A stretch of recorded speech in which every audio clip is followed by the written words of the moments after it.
Fire When Ready. War of the Submarine, Book 3. Written by R.G. Roberts. Narrated by A.J. Shuck. You may fire when ready, Gridley. Commodore George Dewey at the Battle of Manila Bay, 1st of May, 1898.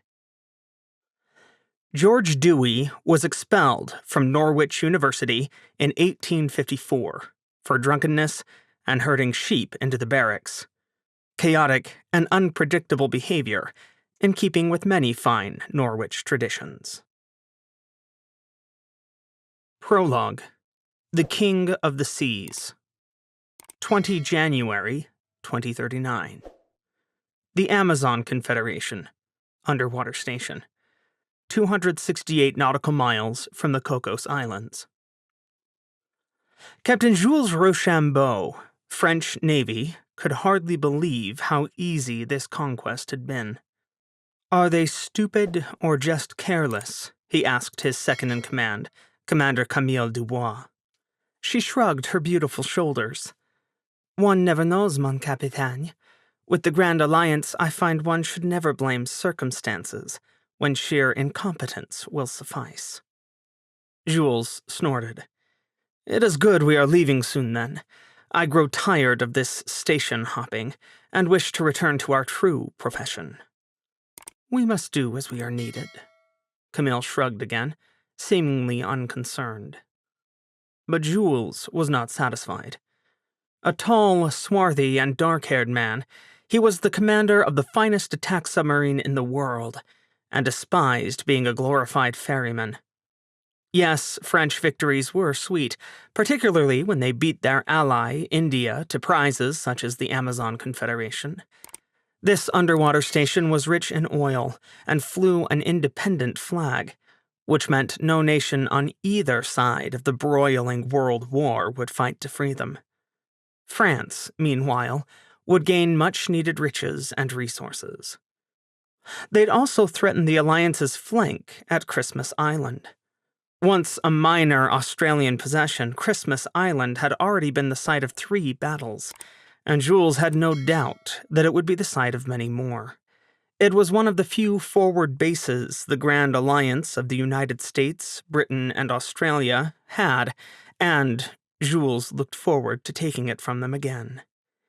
It would certainly be more interesting than transporting Marines this way and that. He'd had his fill of underwater stations a year ago on Armistice Station. Why must the Admiralty send their most successful submarine commander to play this silly little game again? Sighing, he returned the quarterdeck salute as he crossed back onto Barracuda. His beautiful submarine was tied up against the northern transplat, or transportation platform, of the Amazon Confederation. His operations officer met him before he could head below. "We have orders, sir," she said, smiling. "Tell me I will like them, Sophia." "We are ordered to depart within the hour and hunt for a British submarine," Lieutenant Sophia Molon replied. She was too professional to wiggle with glee, but Jules could tell she wanted to. His heart thundered in his chest. "Gallant?" "No, mon capitaine. HMS Ambush." "C'est bon. It is about time." Jules waved a hand to push aside his disappointment. Ursula North was apparently not ready to be found. That was fine. He would hunt and kill her countrymen, and some Americans for good measure. Jules Rochambeau knew he was the best submarine commander in the world. He had the kills to prove it. And in 10 months of world war between the Freedom Union and the Grand Alliance, no one had been able to stop him. He did not think anyone ever would. Fogborn Research Facility. Red Tiger Station. 33 miles, 800 feet deep, off the coast of Taiwan in the South China Sea. "You get that code done yet?" The question interrupted the incessant clinking of a keyboard. Ning Tang liked her keyboards large, loud, and colorful. She looked up, brushing black hair out of her eyes, and sighed. Yesterday. I finished it yesterday. And I debugged Sam's mess he calls a program. I knew I could count on you. Dr. Kimberly Leifson grinned.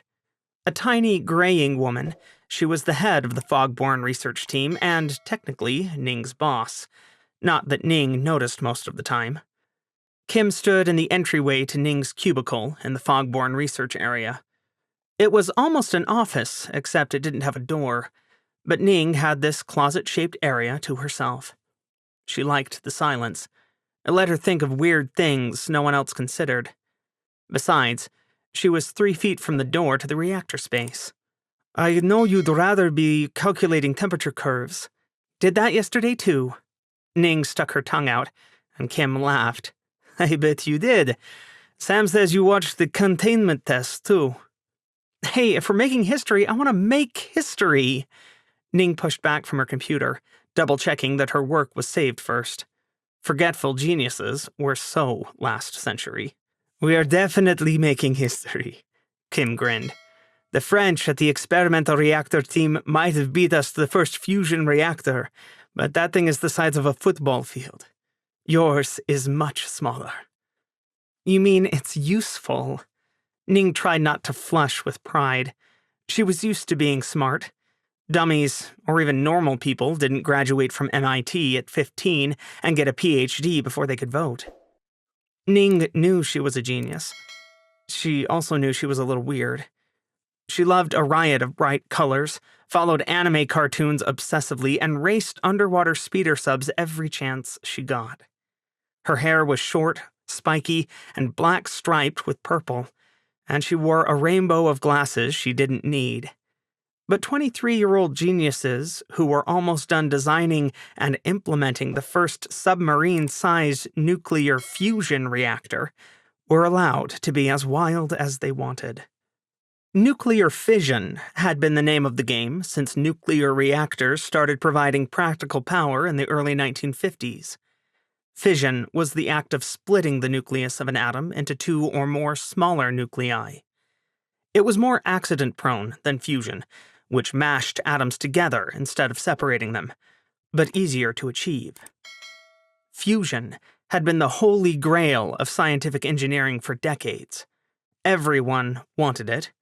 No one managed.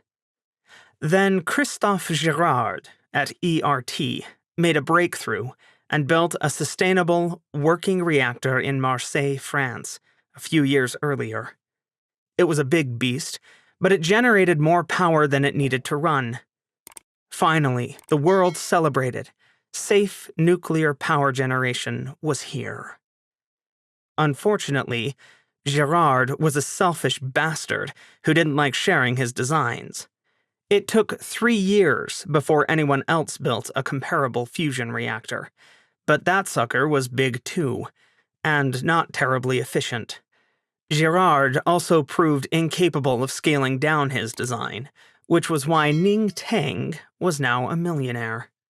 Pulsar Power Limited got wind of her half-finished project 3 years ago, buying the Fogborn team lock, stock, and barrel.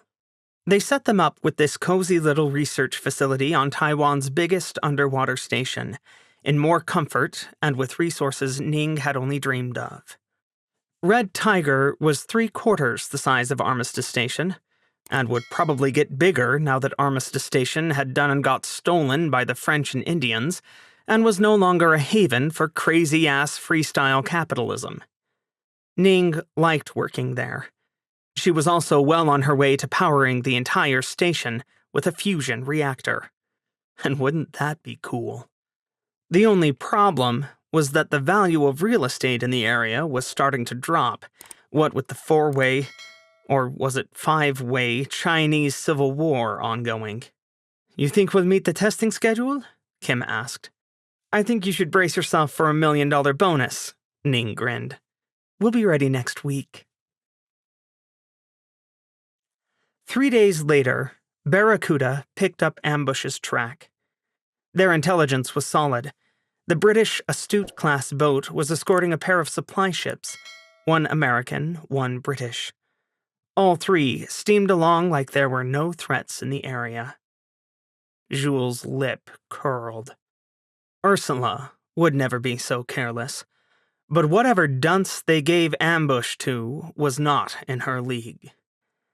"This is a plum target," he said to Camille. She grinned. "Someone at the Admiralty likes you." I almost feel sorry for them. Jules cocked his head. "They have made it so far, across much of the Indian Ocean from Diego Garcia.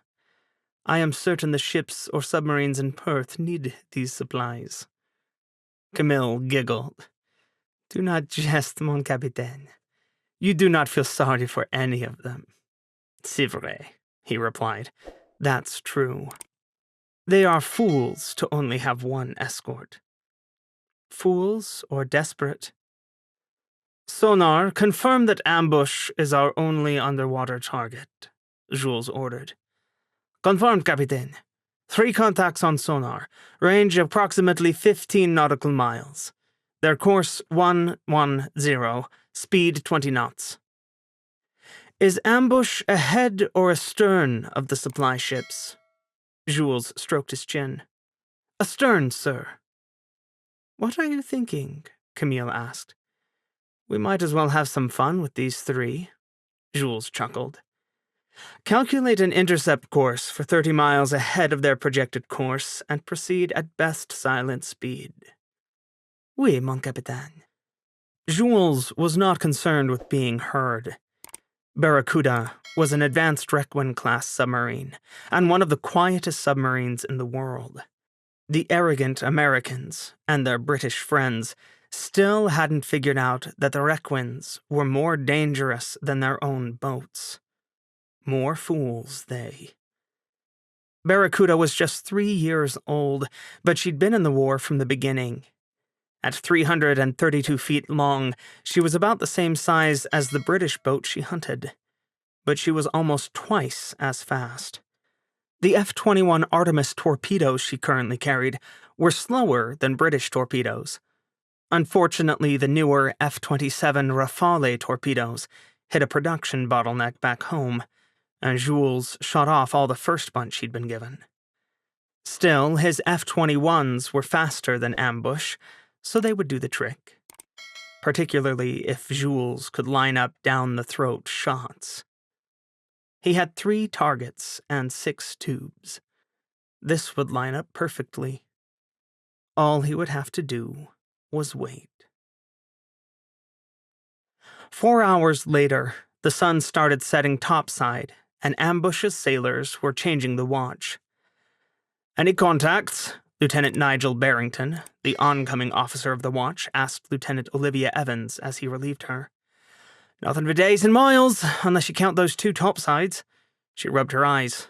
"Bloody boring." "A few more days and we'll be in Perth. It's nice there this time of year," he replied, "and I hear the beaches are lovely." "They'd best be. I could use some sun and relaxation," Evans said. "Anyway, she's all yours. Try not to let the wheels fall off, will you?" "I'll do my best," Nigel said, trying not to smile as she left. Evans was a character, but a good friend. One he'd be happy to go to the beach with when they finally reached Perth. Ambush had drawn the short end of the convoy escort stick, catching 3 back-to-back jobs without respite. Their Commodore had promised the crew some liberty in Australia, however, and Nigel was looking forward to it. This was his first deployment to this part of the world, and war or no war, he wanted to see a little bit of the Southern Hemisphere. "How are we looking, navigation?" he asked the quartermaster to his right. "Spot on track, sir. Steady at 15 knots, holding course 110. We'll stay on this course for another 2 days." "How exciting." "Was this not the reason why, sir?" Nigel laughed. "You know, I've... Torpedo in the water! Multiple torpedoes in the water, bearing 110, the sonar watch said. "Range... rechecking, this can't be right. Range 2 nautical miles." Ice dropped into Nigel's gut. "Hard left rudder." He could not spare a thought for protecting the 2 precious supply ships.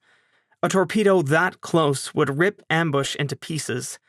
Snapshot Tube 2, bearing 110. Ambush's action station's alarm screamed as the submarine rolled into her turn. Ahead flank, Nigel ordered, seconds too late. The F-21 Artemis torpedo had a maximum speed of 50 knots. Combined with Ambush's speed, that provided a closure rate of 75 knots and gave Nigel only 1 minute and 36 seconds to react. The sonar watch had cost him precious time when they did not believe their data. Now, Ambush had less than a minute to outfox a torpedo that was 16 knots faster than her and less than a mile off her heels. Nigel did everything right. He dropped noisemakers, corkscrewing Ambush away from the pair of incoming torpedoes Barracuda fired like a wet cat evading a bath. But there wasn't enough time. Rochambeau had placed his submarine right in the Alliance ship's path and waited until they were daringly close to fire. Ambush's captain made it to the attack center in time to hear both supply ships exploding as the torpedoes targeting them struck true. She did not arrive in time to do much else. 5 minutes after the torpedoes were fired, one struck Ambush forward as she twisted into another starboard turn. The other missed, but Ambush crashed into the bottom anyway. Luckily for her crew, she landed on a rise in the ocean floor just beneath her own crush depth of 1,500 feet. Unluckily for those who survived the impact, her emergency buoy failed to launch. No one realized Ambush and her 2 supply ships were missing until they missed a scheduled comms check 12 hours later. USS Hampton Roads, a cruiser, was sent to investigate, and she reached the site of the sinking 3 days later. There, she recovered the survivors from the 2 supply ships, found bobbing in their life rafts. No rafts were found for HMS Ambush, and she was assumed lost with all hands. Unable to use most of their systems, including communications, with the front half of the submarine flooded, Ambush's survivors died 5 days after the sinking. The day after that, Jules Rochambeau sent out a tweet. Captain Jules Rochambeau, at Jules Rochambeau. Another one down. Dear Ursula, will you not come out and meet me?